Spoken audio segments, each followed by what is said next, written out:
One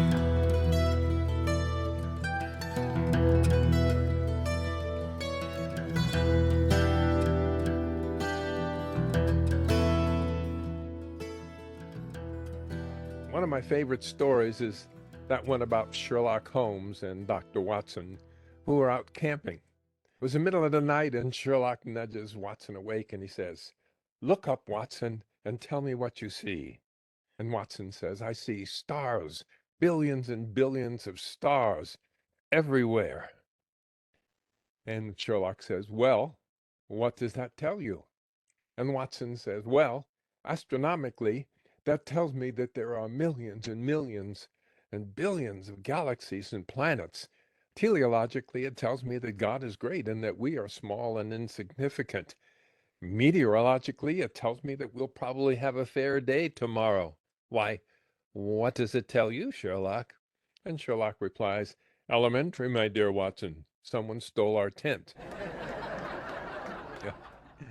Now, what this little story is about is how we can become so distracted by non-essential details that we fail to see the most important thing that's right in front of us, hidden in plain sight.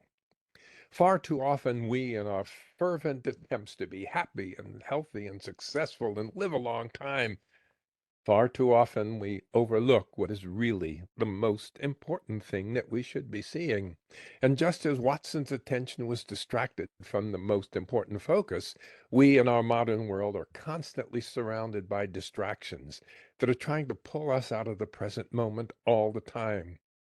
They evoke primitive stress reactions that we experience as tension, anxiety, frustration, fear, anger, irritation, and so forth.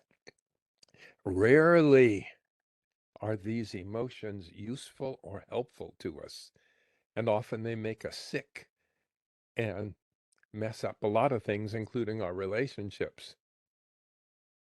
And very often, these harmful stress reactions pollute our interactions with important people in our lives. We become irritable and critical, judgmental, frustrated, or angry. And other times we become too anxious, or we close down, or we feel too embarrassed, and thereby miss opportunities to improve the relationship. We actually end up damaging it. And before we know it, metaphorically speaking, our tent is gone. Today, I'm going to share some of what I've learned about relationships in my life and in the lives of the many individuals and couples and families and companies that I've worked with, and also from current scientific findings. You're going to learn that relationships are more important than many of us realize, important to our happiness, to our success, and even our health and longevity. And you will see that we live in a world that bombards us with messages carefully designed to disrupt our peace of mind and produce suspicion and mistrust of others on purpose. You will learn what research has discovered about the effect of poor relationships, how loneliness creates disease and dysfunction, how warm relationships create success, health, and longevity. Then we will focus on restoring that peace of mind, accessing your inner reservoir of love, projecting your capacity to create and nurture relationships of respect, honesty, trust, intimacy, and love. Your tool for doing this is your conscious mind, and especially that part of your mind that lives in the prefrontal cortex of your brain. That's the part just above your eyes, behind your forehead. There are many levels of thought in your brain and nervous system, all the way from the simple reflex arc that makes your leg react when the doctor taps your little knee with a rubber hammer, all the way up to the highest level, there in the prefrontal cortex, the executive level of your brain, sometimes called the brain's brain. It's in charge of abstract thinking and thought analysis. It's also responsible for regulating your behavior.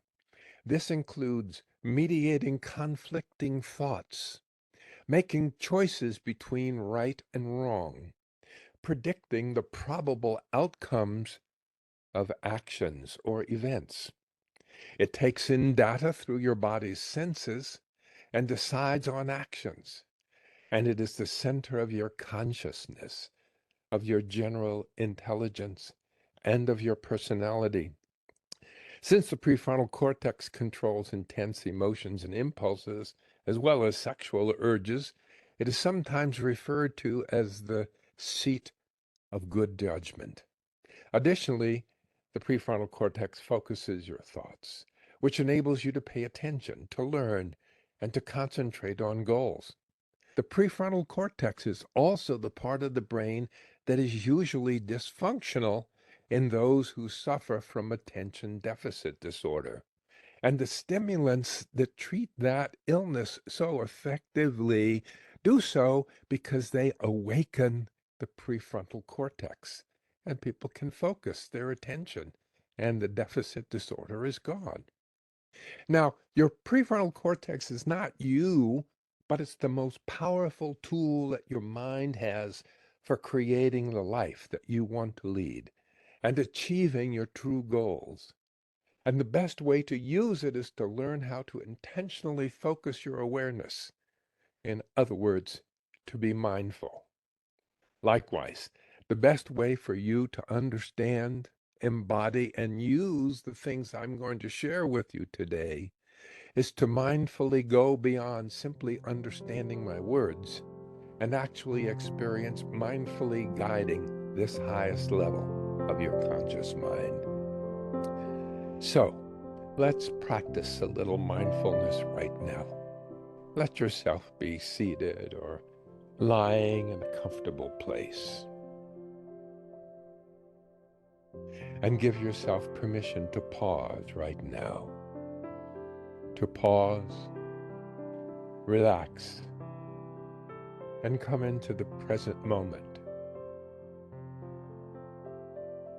And how I do that is to become clearly aware of the fact that as long as my breathing is happening, as long as my body is breathing in and breathing out, everything's okay.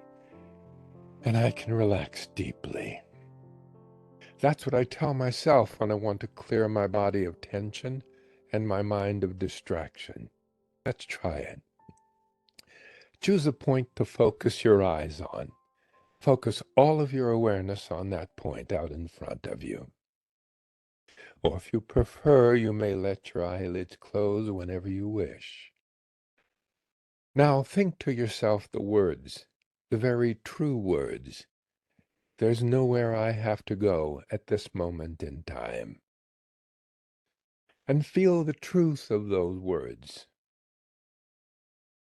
And now think to yourself, there's nothing that I have to do or accomplish at this moment in time. And recognize the truth of those words. And now think or say to yourself, there's no problem that I have to solve at this moment in time. And therefore, I give myself permission to relax. Good.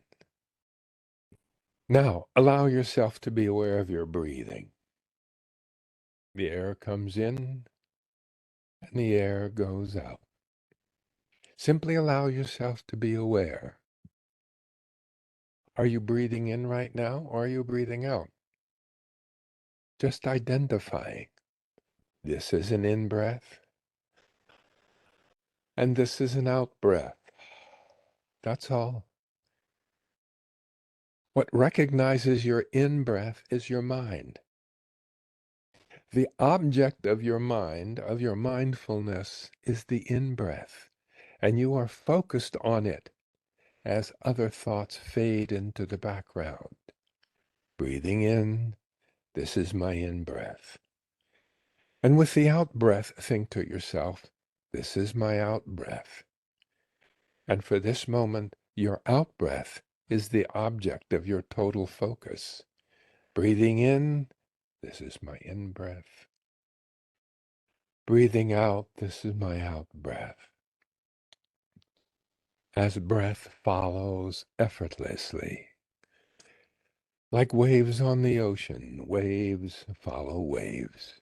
Breath follows breath. Thinking slows down and slows down until thinking is gradually vanishing, and there is simply breathing in, breathing out. The past does not exist and can never exist again. Breathing in, breathing in. The future does not exist and never has. There is only the ever-present now, this, this moment, the only moment that actually exists. Breathing in, breathing out.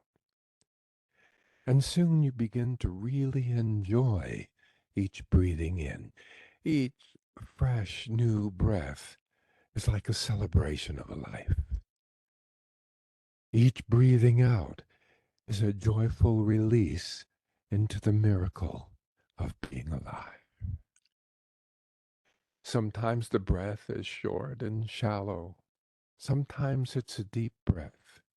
No need to control it, just allowing yourself to be aware of what is in each moment. This breath, this now.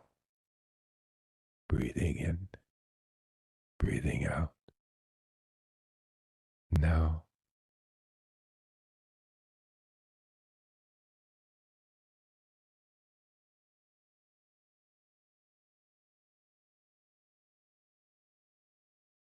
good.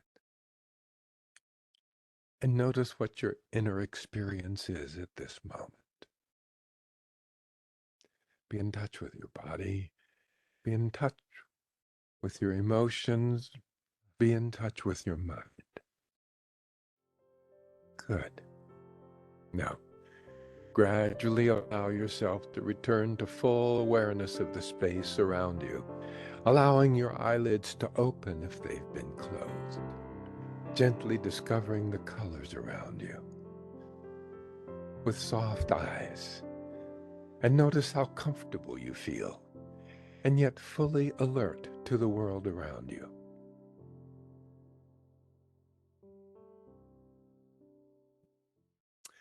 Hi, I'm Dr. Emmett Miller, and I'd like to begin my presentation by briefly sharing with you a little bit of my background, some of the important experiences that have led me to make the amazing discoveries about self-healing, personal transformation, and high-quality relationships for which I am known. In the 5th grade, in a dingy classroom in Brooklyn, New York City, I learned about Adolf Hitler, about the Nazis and the destruction they caused, the tens of millions of people who died in their war, and the terrible things that happened in their concentration camps. And for everyone who died, there was an entire family that suffered deeply.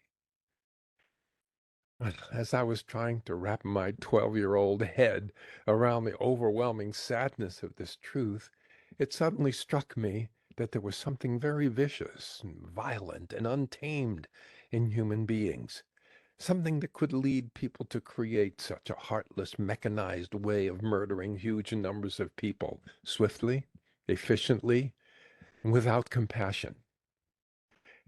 And I suddenly had a vision of how much worse it would be in the future with the even more advanced technology of killing machines that were now available and that would be available if another psychopath were to come along and rise to power. I felt very afraid.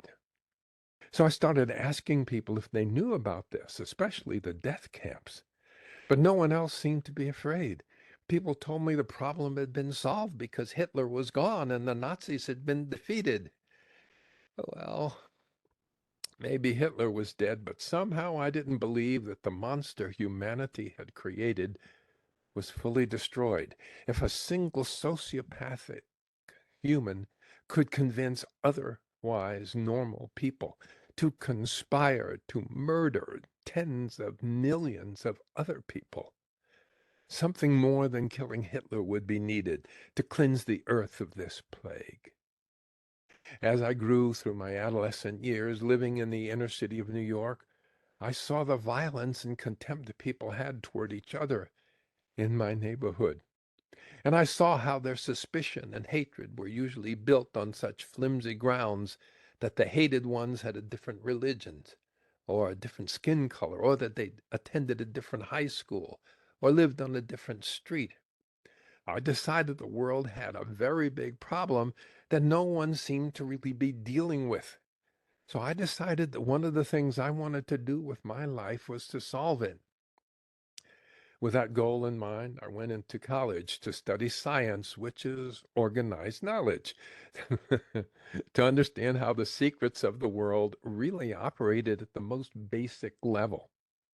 Then I went on to major in theoretical mathematics and logic to understand how systems of thought could be developed and applied to solve problems.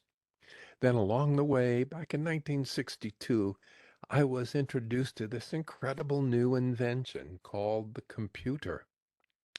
I took courses in computer programming in Fortran 4 and COBOL. Some of you older folks may remember Fortran 4 and COBOL. This new technology fascinated me, but you needed a computer the size of an apartment building to do anything, so it was a while before I could put any of this knowledge to use. So I went on to medical school, believing that with the advanced understanding that I had of logic and problem solving, along with a thorough understanding of the human being, mind, body, and emotion, and the freedom as a physician to carry out experiments with real living human beings, I might be able to discover what had eluded mankind until then, that I might find a way to cure this human pestilence. In medical school, I noticed how people felt emotionally had significant effect on the speed of their healing, as did the quality of my relationship with them. I could often say and do things that would improve them right in front of my eyes.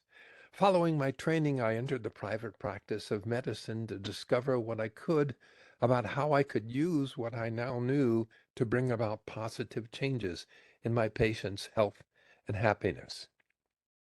Well, unlike nearly every other doctor back in those days, I was unique in that I understood the inner mechanics of how computers functioned, how systems of transistors could learn specific patterns of behavior, what we call algorithms. I understood how computers could apply these specific algorithms only if and when they received a particular input signal, how they would provide a response to the input that they had been given. Similarly, I reason, the human mind learns certain algorithms from its environment. For instance, how to run without falling, how to read, how to treat immigrants and people of other races, how men should act towards women, how to respond to a criticism or a threat, and so forth. Confronted with choices, a person's particular behavioral algorithms determine how that person will react or respond to life situations. If a computer's algorithms fail, we just reprogram them. Perhaps there's a way to reprogram the algorithms that are making my patients sick. I felt like I was getting somewhere.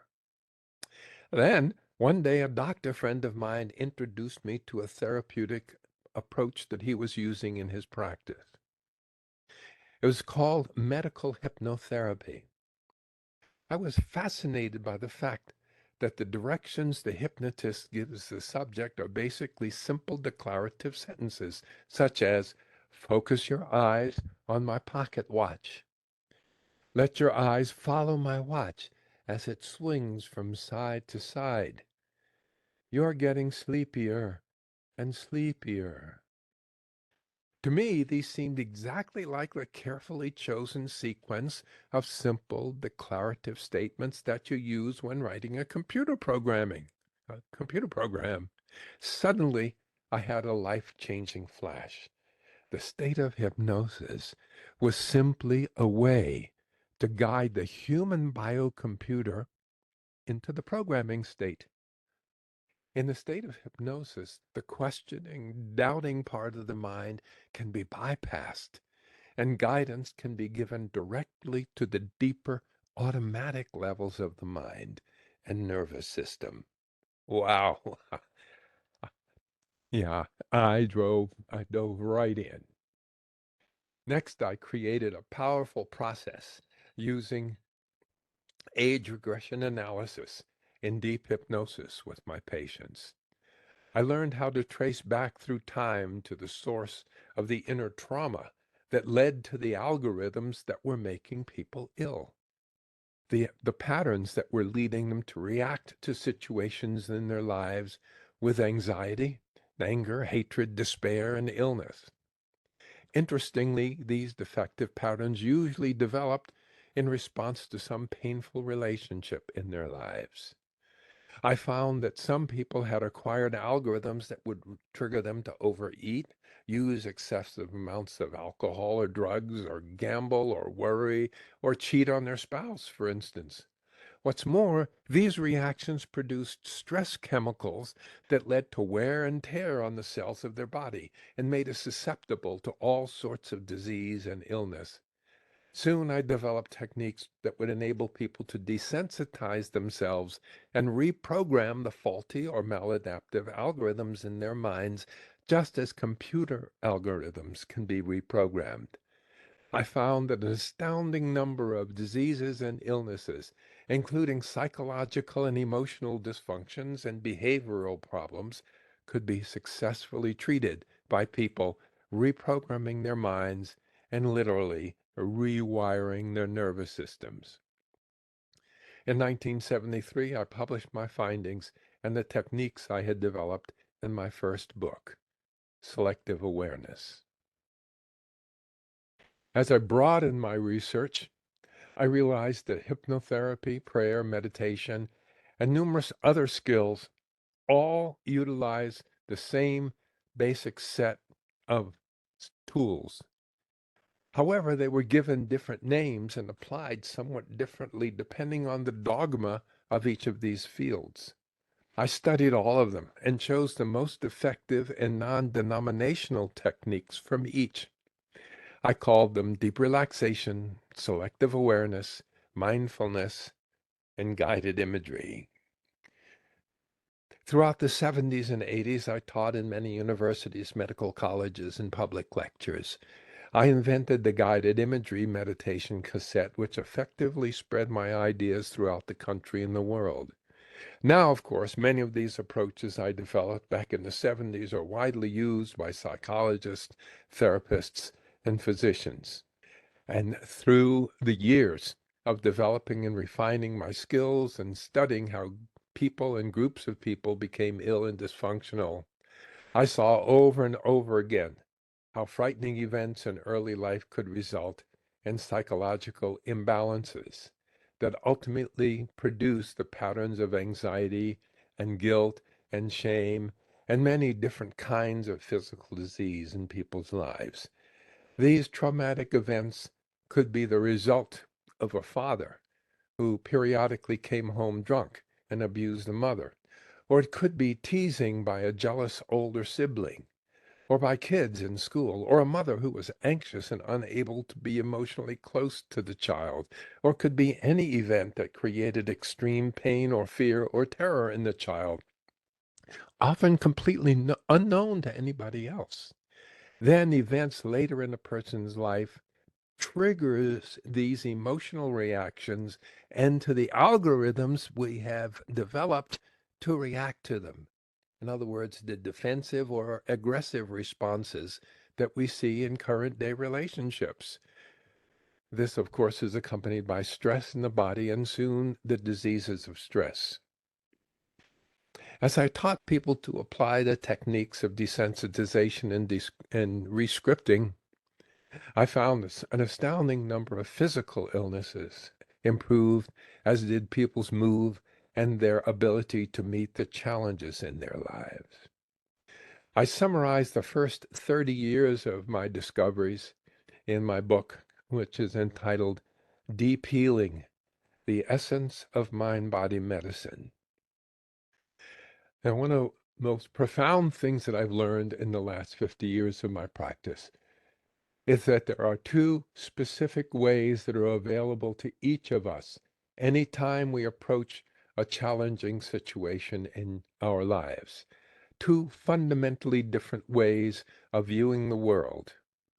In the first way of viewing the world, one tends to see any challenge as posing a conflict, a threat, a problem, a danger, an obstacle, an enemy. The psychological response is to naturally look for ways to run away from it or attack it, to try to push it away or defeat it or crush it. When we look at the world through eyes attuned in this way, we see conflict and discord. We experience other people's potential enemies and we look for differences.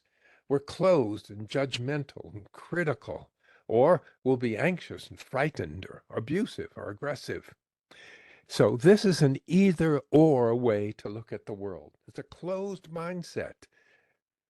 It brings forth the fight or flight reaction of the stress system.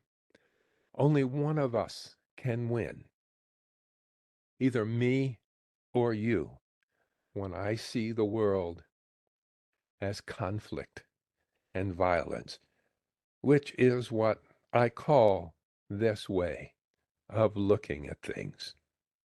This is the approach that is analytical, either or, fragmenting, judgmental, and also it's what leads to racism, and sexism, supremacy thinking, homophobia, nationalism, anti-Semitism, elitism, xenophobia, ableism, ageism, and on and on. But when we look at the world in this other way, I've found, we approach challenges differently. Instead, we look for similarities, connections, positive qualities. Instead, we have a growth mindset and we're open to learn. We experience new people as potential friends and are inviting, emotionally embracing, kind, and inclusive. This is a both and way to approach the world. We can both win, me and you. This is the way that reflects the urge to merge that is within all of us. I often refer to it as love with a capital L. And when we have that love with a capital L, we find that we discover shared values, integration, and inclusiveness. There's a both and approach to the world, not either or. There's caring and intimacy, harmony, empathy, compassion, wholeness, and collective intelligence. And what this leads to when we can shift from operating simply out of that first analytical way of looking at things and develop this more holistic approach, we are capable of a paradigm shift. Let me say just a couple of things about paradigms because transforming our lives often involves changing that paradigm that we're using. In other words, as they say, what the caterpillar calls the end of the world, the master calls a butterfly. After all, there's nothing about a caterpillar that tells you it's going to be a butterfly. It requires a totally different way of looking at things. And so too, for us to change those things in our relationships or our lives to bring ourselves to health and happiness, we need to change our way of looking at things, at the paradigm. Another example of two different paradigms can easily be seen if you discuss politics with someone who's a progressive liberal and then talk about the same political situation with someone who's on the far right of the political spectrum. You get a very different response, a very different picture of what's going on. You may say that those two people are using different paradigms. A paradigm is a way of organizing and condensing sensory information. Paradigms define how we perceive reality and how we behave within that perception. And the two paradigms that I've been talking about today are conflict versus violence and love. Conflict and violence versus love. A binary approach, one or two, one or zero, versus a continuum, either or versus both and. Reductionism versus holism. Debate versus dialogue. Fixed mindset or growth mindset. Fragmentation versus organization. And on and on. See, each of these dyads are different ways of thinking things. Dominance versus cooperation. Arguments versus conversation. And so forth. And I want to share with you what I believe is the greatest strength of our species. As human beings, we're all very vulnerable and not very strong. We don't have spines like a porcupine or a turtle's shell or even hair to protect our body. Our skin is soft, our teeth aren't very good weapons, and even the average chimpanzee is several times stronger than the average man. What we do have is the ability to bond together with friends and relatives, to support each other, to protect each other, and to love each other to such an extent that we are able to form tribes and clans and to survive in the incredibly harsh environment that we evolved into. In other words, it was our ability to love that enabled us to survive. And of course, my fear has been that our inability to love may be the cause for our extinction. Our culture has become one in which our ability to have normal, loving relationships has been gradually degraded to a shocking degree. The urge to merge, the drive to affiliate closely and support each other seems to be fading. 50% of first marriages end in divorce. 67% of second marriages do, right? We don't learn. Instead, people are turning to polyamory or just hooking up. My goodness. And those of us who are dedicated to helping others, or sometime at the greatest, that those who are dedicated to helping others are sometime at the greatest risk in this topsy-turvy world. In fact, 47% of emergency room physicians have been physically assaulted at work. 60% reporting the assault occurred within the last year. And just look at the typical headlines in our news media. Last month alone, a black teenager in Kansas City was shot twice by a white homeowner after he mistakenly went to the wrong address to pick up his siblings. A few days later, a 20-year-old woman was shot and killed after she accidentally turned into the wrong driveway looking for a friend's house. A week or two after that, a man choked a homeless man to death on a New York City subway train, as other riders just sat there and watched.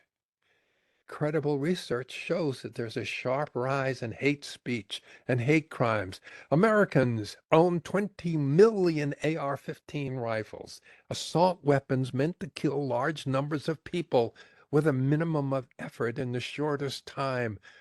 What are we preparing for? Advertisers sell us junk whether we need it or not. People find all kinds of excuses for prejudice. They debate and blame. Computer programmers work hard to create computer viruses whose only function is to destroy our computers and the information on them. As physicians, we operate within a pharmaceutically funded medical system focused on very profitable symptom relief instead of the longer lasting treatment of the source. And even in our hallowed halls of Congress, not long ago, people would have been shocked into silence if a candidate for president, if a candidate for a president in a call called a congresswoman sneaky Dianne Feinstein, or remarked about that crazy Nancy Pelosi who got schlonged. No one would have imagined yelling out, "You lie," to a president in the middle of his speech. And you look at the fear and stress engendered in our schools.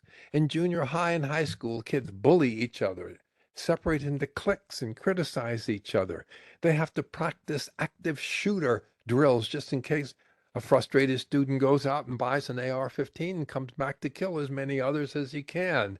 There have been over 200 mass shootings so far this year.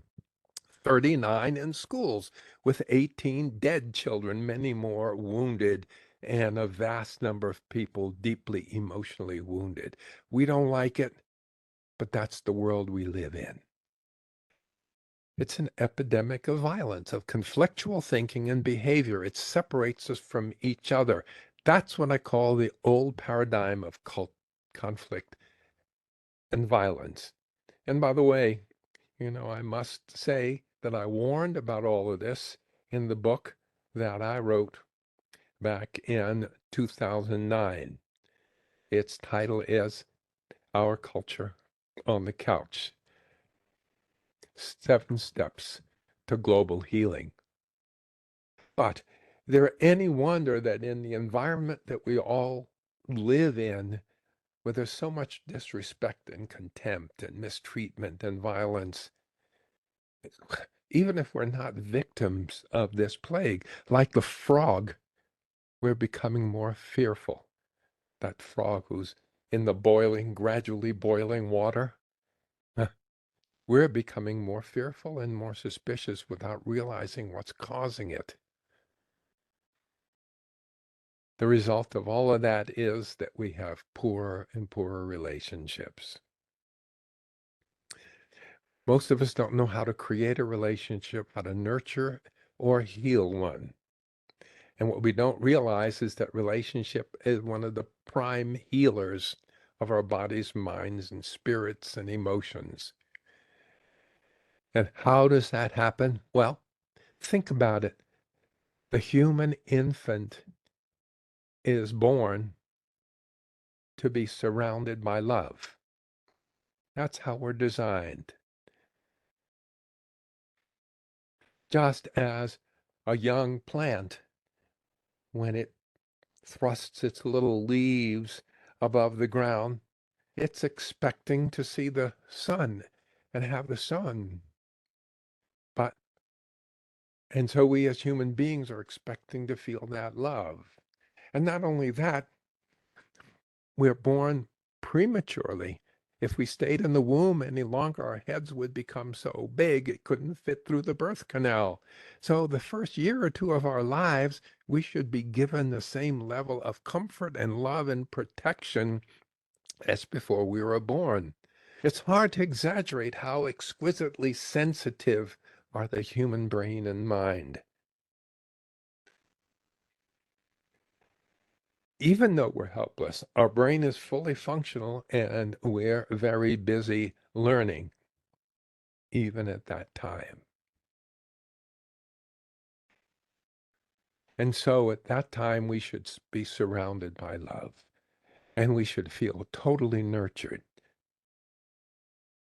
And then gradually, as the brain matures, we can learn how to deal with the challenges of the outside world. But during those first months and years, we shouldn't be yelled at or abandoned. We shouldn't witness fights. There should always be love and comfort, because that's what we need to protect this very sensitive brain. But what happens?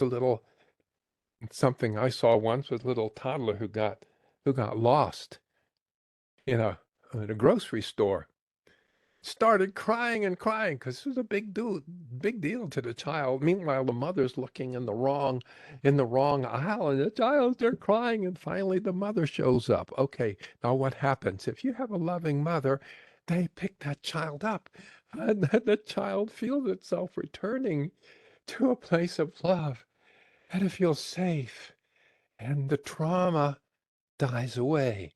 But what if you get a mother who's had a really tough day and she finds the kids there? Where have you been? I've been looking all over for you. Don't you ever go back. That's a deep trauma and it leaves a deep scar. And that child is going to have a problem for the rest of their lives. 5 minutes later, the kid's sitting in the marketing cart and it's not showing any signs of anything. It's smiling again. It's a kid. It hides that. It goes into denial about it, but that denial sets it up for illness later on in their lives. So we're born with the ability to be vulnerable and to trust, to be vulnerable and trustworthy. It's a terrible tragedy to lose it, yet it can be returned to us if we know how to do it.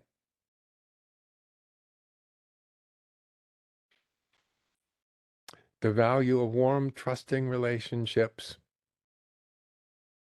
Um, I want to talk to you about a particular study that was performed at Harvard. It started way back in 1938. Uh, and it was the result of an idea about um, an idea by Dr. Robert Waldinger, who is a professor there at Harvard. He gathered 268 Harvard sophomores to do a long-term study that lasted for many, many decades. Their hope was that this longitudinal study would reveal clues as to how people could lead healthy, productive, and happy lives. Now, more than 80 years later, we have some fascinating data as a result. Of the original students, only 19 are now alive in their mid-90s. One of the main goals was to find out how early life experiences affect health and aging over time. To do this, starting from 1938, every couple of years they gave them exhaustive questionnaires about their activities, their feelings, their level of happiness, relationships, and so forth. And by looking back now over all these years, we can see what was the results. And as Dr. Waldinger said, the surprising finding is that our relationships and how happy we are in our relationships has a powerful influence on our health. Taking care of your body is important, but tending to your relationships is a form of self-care too. That, I think, is the revelation. Relationships, more than money or fame, are what keeps people happy. Relationship ties protect people from life's discontents, helps us to delay mental and physical decline. Good relationships are better predictors of long and happy lives than social class, IQ, or even genes. People's levels of satisfaction with their relationships at age 50 was a better predictor of physical health than their cholesterol levels were. The people who were the most satisfied in their relationships at 50 were the healthiest at age 80. So, so I would encourage you to take a look at Dr. Waldinger's TED Talk called What Makes a Good Life. Loneliness kills, said Dr. Waldinger. It's as powerful as smoking or alcoholism. Okay? And that's for real. That's what the studies tell us. Okay, let's go back to the new paradigm of love, that concept. And just so that we don't stay too intellectual about it, let's have an inner experience of love. So first, I'm going to guide you into a state of deep relaxation, if you're willing, to make it easier for you to fully experience, to open to the inner experience of love, and then project that feeling forward through time, to give yourself permission to be more kind and compassionate in your relationships, and more loving and appropriate in each relationship. So, to begin with, Let yourself rest in a comfortable place.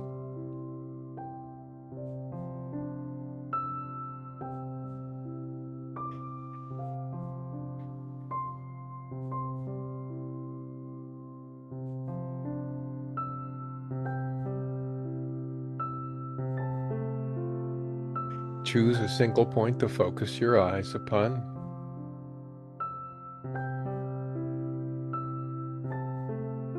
Focus all of your awareness on that point, or let them close if you prefer. And think to yourself the words, the very true words. There's nowhere I have to go at this moment in time. Feel the truth of those words. And think, there's nothing I have to do or accomplish at this moment in time. And now think, there's no problem I have to solve at this moment. And therefore I give myself permission to relax.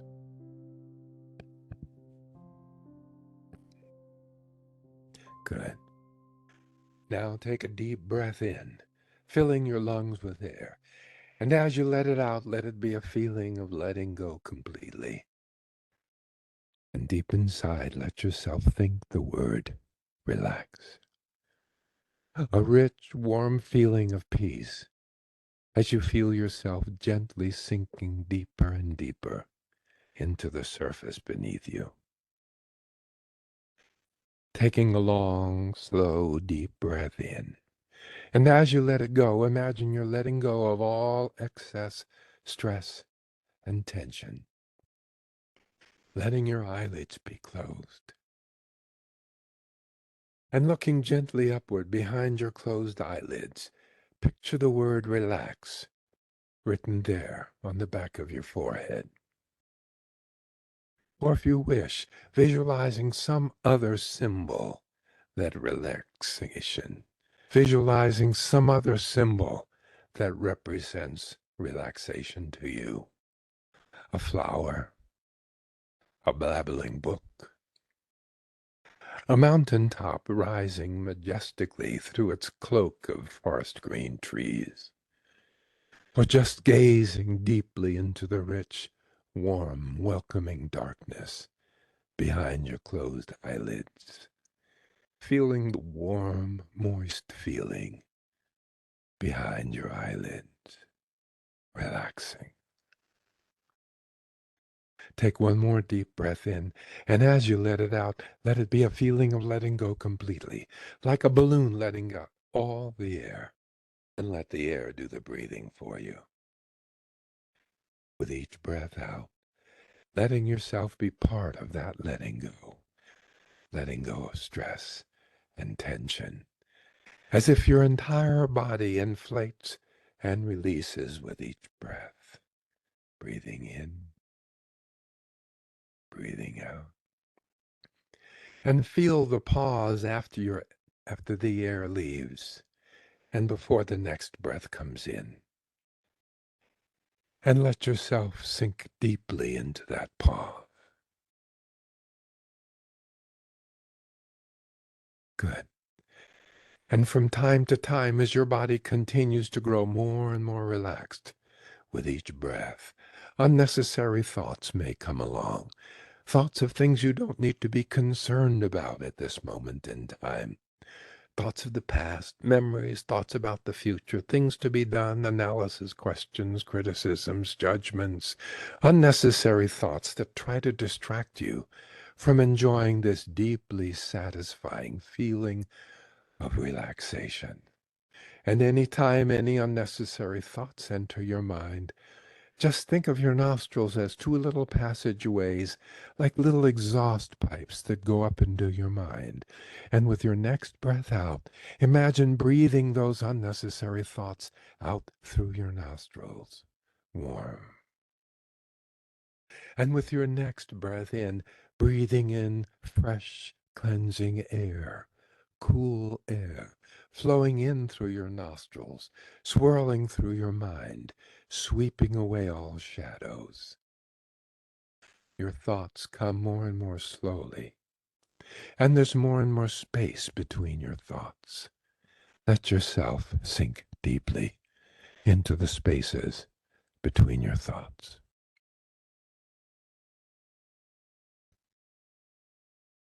Good. And as you grow more and more relaxed, you can feel yourself as though you're floating, light, gentle, fluffy feeling of floating.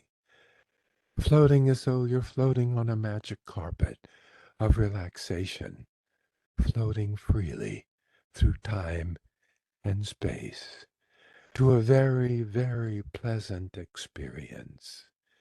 Gradually allowing yourself to drift on this magic carpet of relaxation, far, far away from anything that could ever disturb you, perhaps to a very pleasant memory, perhaps to a beautiful place you went to as a child that you enjoyed very much, or perhaps to a beautiful vacation place you've experienced, or a time that you've been on retreat, perhaps to the seaside, watching the surf rolling towards the shore, walking on the warm sand, or perhaps strolling through a mountain meadow strewn with beautiful spring flowers, to a garden, to a chapel, or just, if you wish, float on a cloud. The most relaxing and peaceful place that you can think of at this moment. Float there on this magic carpet and let yourself begin to make out the colors and shapes around you in this beautiful place. Peaceful sounds around you, a sweet fragrance in the air, allowing yourself to rest and enjoy the tranquility, or take a walk or swim or whatever you like to do, absorbing the peace, the serenity of your beautiful surroundings. Good. Now, allowing yourself here in this safe and relaxing place to be aware of all the many gifts you have in your life, your ability to see, to hear, to walk, to dance, to taste, to think, your family, your community, to those who you love and who have loved you. Just focusing on the positive things you feel grateful for in your life. And allow yourself to feel a deep sense of gratitude for all these things, and grateful for the beauty of this fantastic world you've been given an opportunity to experience. Give yourself permission to be open to the experience of love. Sense within your ability to open your heart, to fully experience that gratitude, and let that feeling of sublime peace and gratitude to gently guide you back to a time in your life when you allowed yourself to feel open to that wonderful feeling of love, to a time when you felt yourself truly loved by another, perhaps a parent, perhaps a man or a woman, perhaps a child who truly loved you, a dog or cat or other pet. And imagine yourself with this being who sincerely loved you, and open yourself to fully receive that love, to embrace it, feel it deeply. Be with that loved one. Feel yourself going to one of those ecstatically beautiful moments when you allowed yourself to feel love for another. Perhaps it's the same memory, the same person, or in another. When you felt love for another person or animal or being, letting yourself be in touch with whatever ignited that feeling of oneness, of connection, of wholeness, of true intimacy, trust, and deep connection. And as you feel this quality of beauty and joy deeply flowing, suffusing throughout your body with each breath, allow there to come to your mind. Allow there to come to your mind a word that best represents to you this feeling, this miracle, this gift. What do you feel? Hold this word in mind and let it symbolize this total sensation of love. And right now, give yourself permission to come back to this precious feeling and this beautiful scene any time that you wish by simply pausing, relaxing, centering, and thinking this word, and maybe coming back to this experience. Good. Now give yourself a physical signal to anchor this feeling in your body, perhaps placing your hand or both hands on your chest over your heart, or squeezing two fingers together, whatever signal you wish. And let yourself be aware that whenever you would like it, you may simply repeat this physical anchor and think this word, and you'll swiftly find yourself back in touch with this beautiful feeling of love, this reservoir of love deep within you. Good. Embrace that love within you and feel that love being projected towards those that you love and that love you. Be aware of its subtle, tender, beautiful power, its ability to create and nurture life. In a sense, in this experience, you are experiencing being in a state of mind that is allowing you to be guided by your experience of love. The principles of acceptance, trust, openness, gratitude, patience, and trust in some very fundamental something we all share.